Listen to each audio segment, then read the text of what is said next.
ठीक 3 महीने पहले 14 जुलाई की वो तारीख थी, आज 14 अक्टूबर है, जब सलमान खान के घर गैलेक्सी अपार्टमेंट पर जो अप्रैल में शूट आउट हुआ था, गोली चलाई गई थी। उसी केस में मुंबई पुलिस ने मुंबई की एक मकोका कोर्ट में एक चार्जशीट दाखिल की थी। लगभग 736 पेजेस की वो चार्जशीट, जिसमें सलमान खान के भी बयान थे। उस चार्जशीट में मुंबई पुलिस की क्राइम ब्रांच ने एक जगह लिखा था कि इस पूरे केस, इस साजिश में सलमान के घर गोली चलाने वालों में 9 लोग थे पूरी साजिश में शामिल, जिसमें गोली चलाने वाला भी था। और उसमें एक्यूज नंबर 1, आरोपी नंबर 1 था लॉरेंस बिश्नोई, उस चार्जशीट में, जो 3 महीने पहले मकोका कोर्ट में मुंबई पुलिस ने दर्ज की।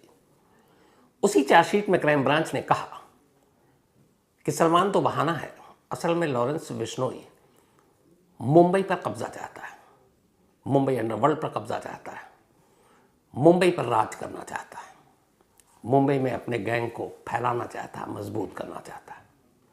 अब 3 महीने पुरानी उस चार्जशीट के बारे में मैं अभी क्यों बता रहा हूं? आज की पूरी कहानी वही है। कौन और क्यों, यही 2 सवाल हैं जो पिछले 48 घंटों से हर एक के जहन में कौंध रहे हैं कि बाबा सिद्दीकी का कत्ल करने वाला कौन, मतलब जिसने ट्रिगर दबाना नहीं, जिसने ट्रिगर दबाने का इशारा दिया, और क्यों, वजह क्या थी। तो इस कौन और क्यों का जवाब आपको मुंबई पुलिस की 48 घंटे की अब तक की तफ्तीश के हिसाब से पहले देता हूं, और फिर उस चार्जशीट पर वापस लौटूंगा ताकि बताऊं कि ऐसा क्यों है। अब तक मुंबई पुलिस ने इस पूरे केस में 6 लोगों को आइडेंटिफाई किया है, 6 लोगों की शिनाख्त की है, और उनका कहना है कि ये वो 6 लोग हैं जो इस वक्त जेल के बाहर, और जिन्होंने बाबा सिद्दीकी के इस कत्ल की पूरी प्लानिंग की और अलग अलग रोल निभाया। अब वो 6 लोग कौन है, पहले उनके नाम आप सुन लीजिए। इन 6 में से एक है गुरमैल सिंह, जो हरियाणा का है, जिस पर अपने बड़े भाई के कत्ल का इल्जाम था। दूसरा है शिव कुमार गौतम, और तीसरा है धर्मराज कश्यप। शिव कुमार और धर्मराज ये दोनों यूपी के बहराइच के हैं, इनका कोई क्रिमिनल रिकॉर्ड नहीं है। चौथा है प्रवीण लोनाकर, ये पुणे का है। इसके अलावा 5वां है उसी का भाई शुभू लोनाकर, शुभम भी उसका नाम है, पुणे का है। और छठा है ज़ीशान अख्तर, ये पंजाब के एक गांव का है और एक अपना गैंग चलाता है जिसमें 20-22 लोग हैं। इसके ऊपर मर्डर, रॉबरी के कई चार्जेस हैं। तो कुल ये 6 लोग हैं। अब इन 6 लोगों में से 3 इस वक्त पुलिस के कब्जे में है, एक धर्मराज कश्यप, एक गुरमैल सिंह और एक प्रवीण पुणे का। बाकी 3 लोग अभी फरार हैं। उनमें से एक प्रवीण का भाई शुभम, ज़ीशान अख्तर और एक शिवा, ये 3 अभी फरार हैं, लेकिन 3 कब्जे में हैं। तो उन 3 के जरिए अब तक की जो कहानी सामने आई है, पहले वो आपको सुनाता हूं कि ये पूरी प्लानिंग हुई कैसे। जो ज़ीशान अख्तर है वो पंजाब की जेल में बंद था, एक लुधियाना में पकड़ा गया था 2022 में एक मर्डर के केस में, और उसके बाद उसको पटियाला जेल और कैथल जेल, अलग अलग जेलों में रखा गया था। उसी जेल में रहने के दौरान वो लॉरेंस बिश्नोई के कुछ गुर्गों से मिला, उसकी मुलाकात हुई, और इत्तेफाक से जेलों के इस भ्रमण के दौरान ही ज़ीशान की मुलाकात गुरमैल सिंह से हुई, जो हरियाणा के कैथल का है और अपने बड़े भाई के कत्ल के इल्ज़ाम में जेल में बंद था। 2019 में उसने ये कत्ल किया था। तब ज़ीशान और गुरमैल सिंह की मुलाकात हुई, दोनों में दोस्ती हुई, और ज़ीशान की इन जेलों में रहते हुए लॉरेंस गैंग के गुर्गों से भी मुलाकात हुई। पंजाब और हरियाणा के ज़्यादातर हर जेल में लगभग लॉरेंस के गुर्गे मिल जाएंगे। लॉरेंस गैंग के 70% गुर्गे तो जेल में ही हैं, लेकिन फिर भी गैंग चल रहा है। तब मुलाकात हुई। उसके बाद होता यह है कि जून के महीने में, जून 2024, अभी 7 जून की तारीख थी, ज़ीशान जमानत पर जेल से बाहर आ जाता है। वो जेल से बाहर आता है, उधर उसके कुछ दिन पहले ही जो गुरमैल सिंह था वो भी जमानत पर बाहर आ गया अपने भाई के कत्ल के केस में, लगभग 5 साल के बाद। अब दोनों जेल के बाहर हैं, ज़ीशान भी और गुरमैल भी। ज़ीशान जेल से बाहर आने के बाद गुरमैल से मिलता है, उसके घर जाता है, और उसके बाद वो वहाँ से मुंबई निकल लेता है। असल में हुआ ये कि जब ज़ीशान पंजाब की जेल में था तो लॉरेंस गैंग के कुछ गुर्गे मिले थे। ये अब तक के 48 घंटे की इन्वेस्टिगेशन की कहानी आपको बता रहा हूँ। तो उन्हीं गुर्गों में से किसी ने उससे कहा कि एक टारगेट है, मुंबई में है, उसके लिए शूटर ढूंढना है। काम ज़ीशान को सौंपा गया। ज़ीशान ने पहला जो शख्स चुना वो था गुरमैल सिंह, क्योंकि जेल में मुलाकात हो चुकी थी, ऑलरेडी एक कत्ल कर चुका था। अब एक कत्ल के बाद आदमी बेखौफ हो जाता है कि 2 भी करूँगा तो वही सज़ा मिलेगी, चलो कम से कम पैसे वैसे मिल जाएंगे।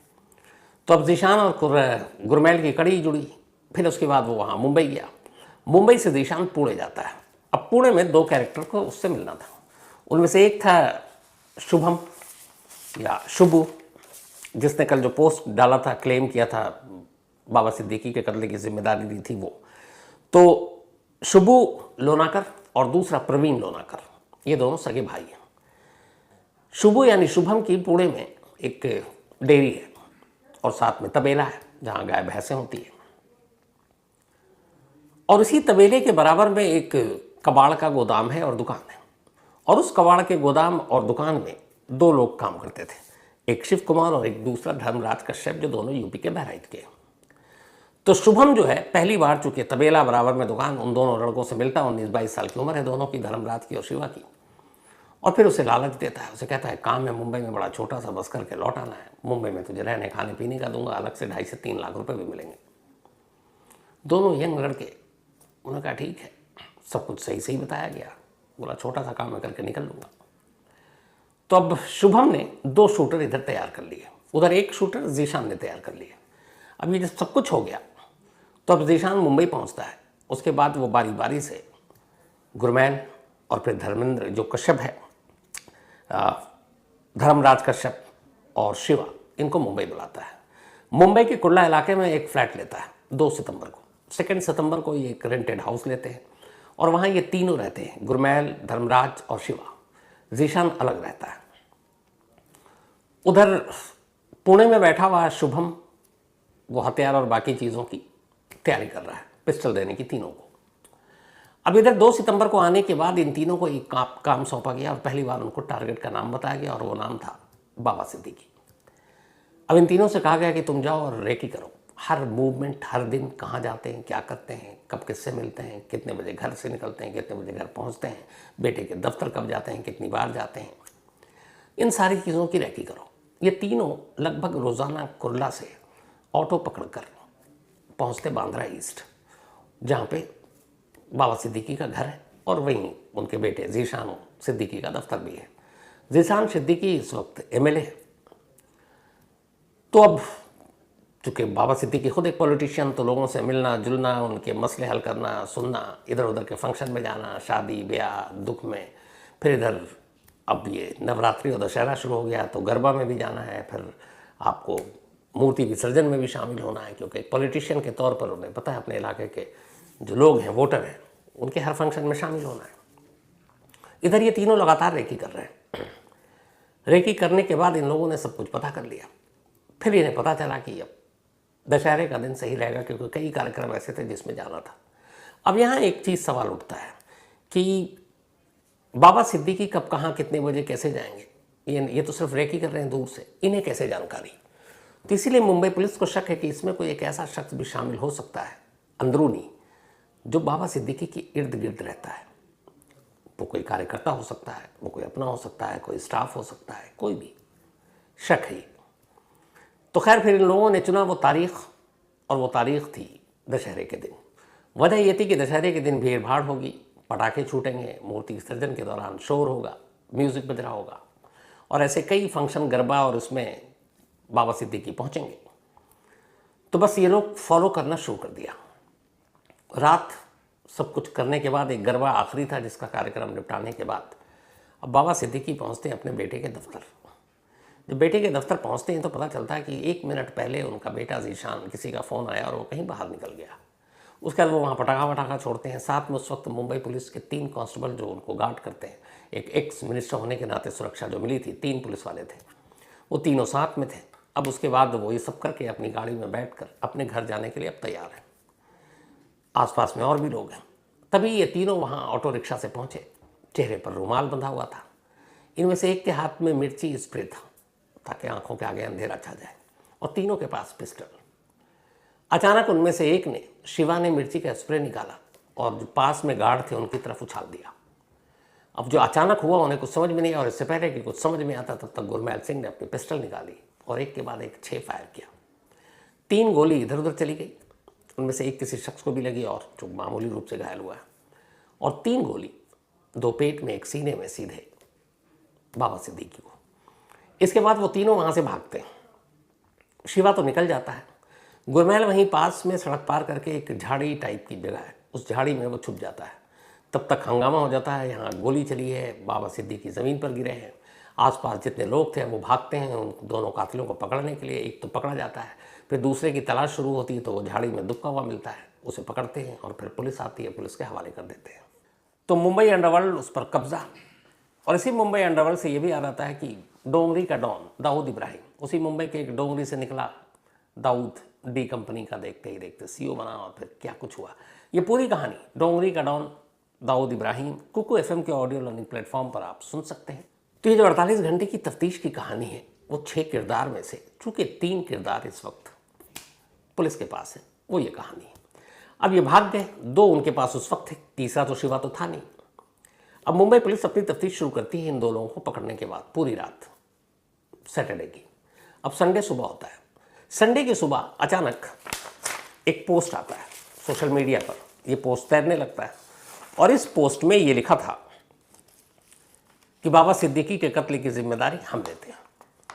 अब उस पोस्ट के आने के बाद ये हो गया कि भाई साहब ये नीचे लॉरेंस बिश्नोई और बाकी का नाम लिखा हुआ है, लेकिन इस पोस्ट को लेकर कई सारी चीज़ों का शक था, ख़ासतौर पर जिस तरीके से मजमून लिखा हुआ था। ये पोस्ट जो लिखा था, इस पोस्ट को लिखने वाला जो था उसने अपने ऊपर में नाम डाला था शुभू लोनाकार महाराष्ट्र, ये नाम था शुभू लोनाकार महाराष्ट्र। जो मजमून था वो कल आपको बताया कि हम जिम्मेदारी ले रहे हैं सारी, लेकिन इस पोस्ट में लॉरेंस बिश्नोई गैंग के जो टॉप लोग हैं उनमें से किसी का नाम नहीं था। बस नीचे इस मजमून जहाँ ख़त्म होता है उसके बाद सिर्फ इतना टैग करके हैशटैग जो उन्होंने लिखा वो लिखा hashtag Lawrence Bishnoi group, hashtag Anmol Bishnoi और हैशटैग अंकित भादु शेरेवाला। इन 3 लोगों को टैग किया गया था और ये मजमून लिखा गया। अब जैसे ही ये पोस्ट आया पुलिस ने उस पोस्ट के ज़रिए पता किया कि भाई ये कौन है, पोस्ट का एड्रेस और ये सारी चीज़ें निकाली गई और मुंबई पुलिस की टीम पुणे पहुंचती है, क्योंकि पता चल गया कि ये शुभू कौन है। पुणे पहुंचती है उसी तबेले पर, उसी डेयरी में जहां शुभम और मौजूद रहता था और जिसने ये पोस्ट डाला था। वहाँ पहुँचती है तो शुभम तो मिलता नहीं, प्रवीण उसका भाई मिल जाता है। पुलिस को डाउट होता है कि ये भी इस साजिश में शामिल है, इसलिए वो प्रवीण को लेकर मुंबई पहुँच जाती है। शुभम गायब। तब इस तरीके से 3 हो गए इस खेल में, इस साजिश में, पुलिस की कहानी के हिसाब से शामिल बाबा सिद्दीकी के मर्डर में। बाकी 3 की अभी तलाश की जा रही है। तो ये तो सीक्वेंस हुआ और ये साजिश हुई कि कैसे जेल में साजिश हुई, कैसे शूटर ढूंढे गए, शूटर ढूंढने के लिए कैसे इस बात का ख्याल रखा गया कि कोई नामचीन ना हो, ज़्यादा वांटेड ना हो, भागा ना हो, भगोड़ा ना हो और बड़े केसेस ना हो। अब ये सारी बातें आ गई, लेकिन अब सवाल फिर वही कौन, कैसे, ये तो आपको बता दिया, अब कौन। तो इस कौन को लेकर लॉरेंस बिश्नोई का नाम घूम रहा है। अब लॉरेंस बिश्नोई क्यों, तो इसमें 2 ऐसे कैरेक्टर हैं जो लॉरेंस बिश्नोई गैंग के लिए काम कर चुके हैं, एक ज़ीशान अख्तर और दूसरा शुभम पुणे वाला। वो पहले भी लॉरेंस गैंग के कुछ लोगों के लिए काम कर चुका है और ये वही शुभम है जिसने पोस्ट डाला और नीचे लॉरेंस ग्रुप, फिर उसके भाई अनमोल बिश्नोई, फिर एक शेरे वाला, उन तीनों को टैग भी किया। लेकिन सवाल है कि शुभम ने ये जो टैग किया और ज़ीशान ने जो गुरमैल और इसको तैयार किया और शुभम ने 2 यूपी के शूटरों को मनाया, इसके पीछे क्या लॉरेंस बिश्नोई गैंग की मर्जी थी या उन लोगों ने ऐसा किया था या इन लोगों ने खुद ऐसा किया?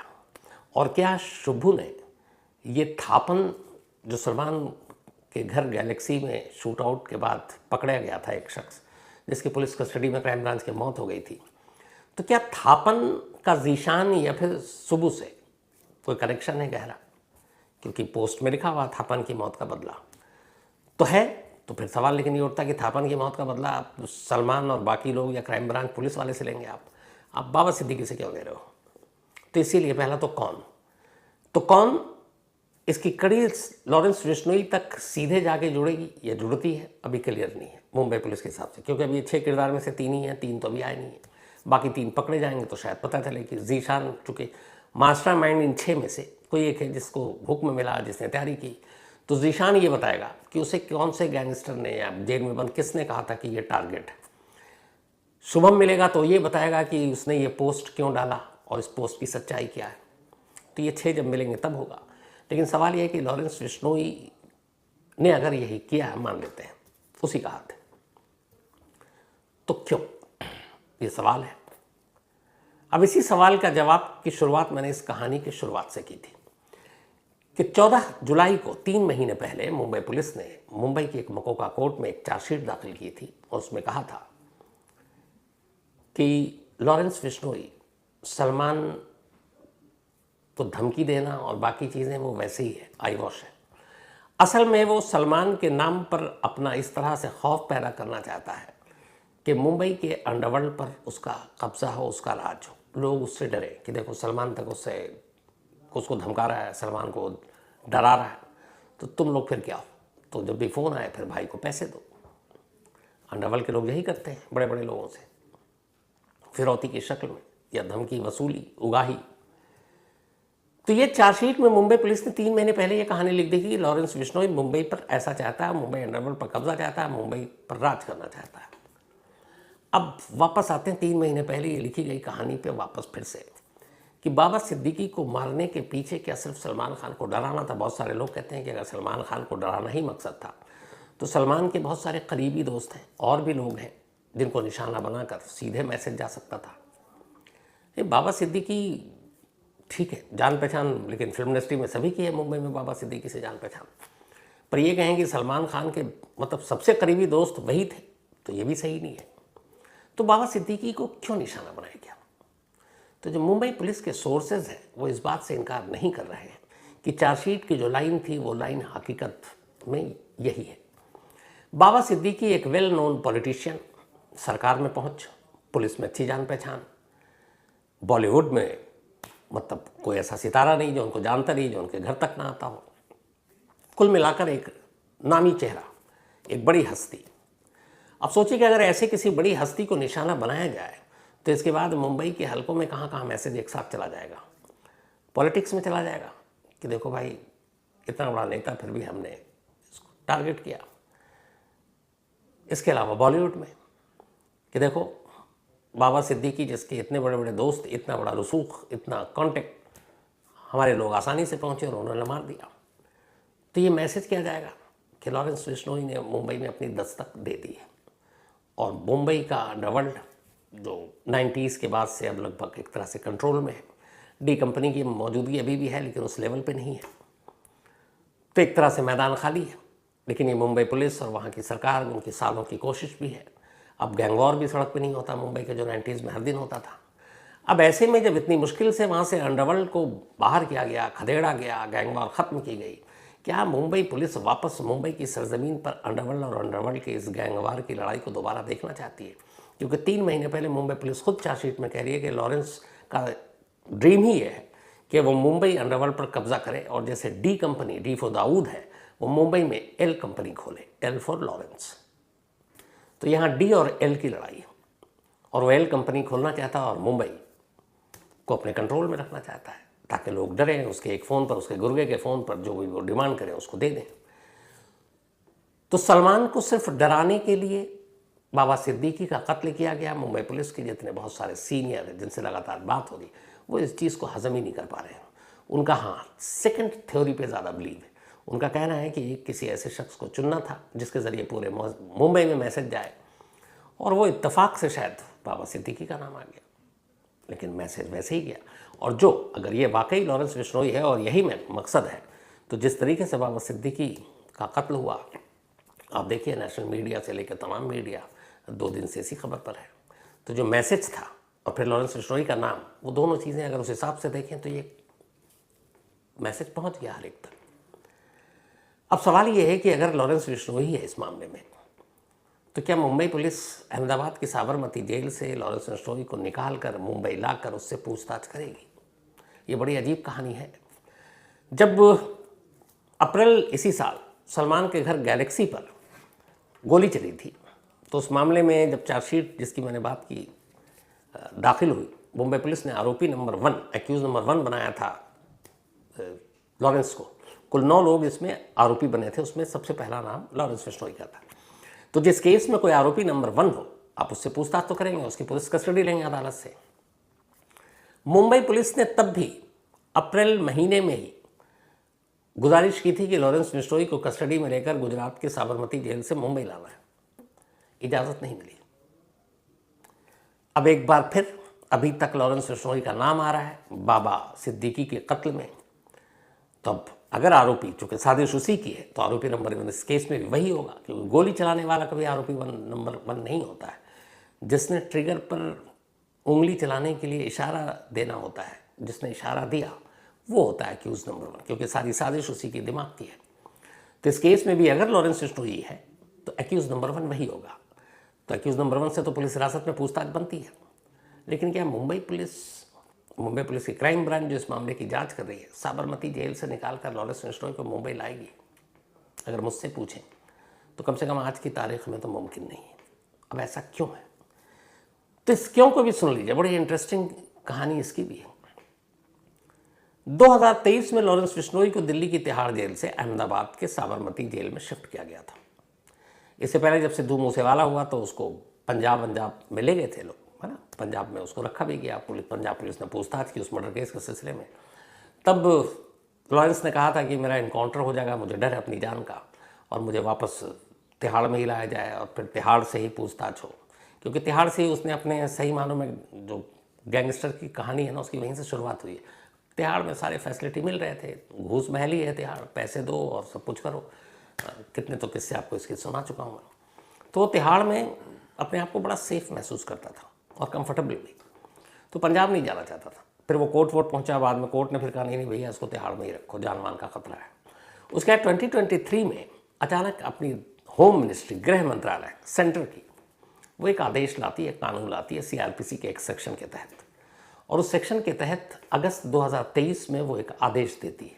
आदेश ये कि लॉरेंस बिश्नोई को तिहाड़ जेल से अहमदाबाद की साबरमती जेल में शिफ्ट कर दिया जाए, और ये उस जेल से कभी भी पूछताछ के लिए बाहर नहीं जाएगा। किसी भी स्टेट की किसी भी पुलिस के पास अगर उसके खिलाफ कोई केस है तो वो स्टेट पुलिस उसको वहाँ से निकालकर अपनी कस्टडी में लेकर अपने स्टेट नहीं ले जा सकती, अपने किसी शहर में नहीं ले जा सकती।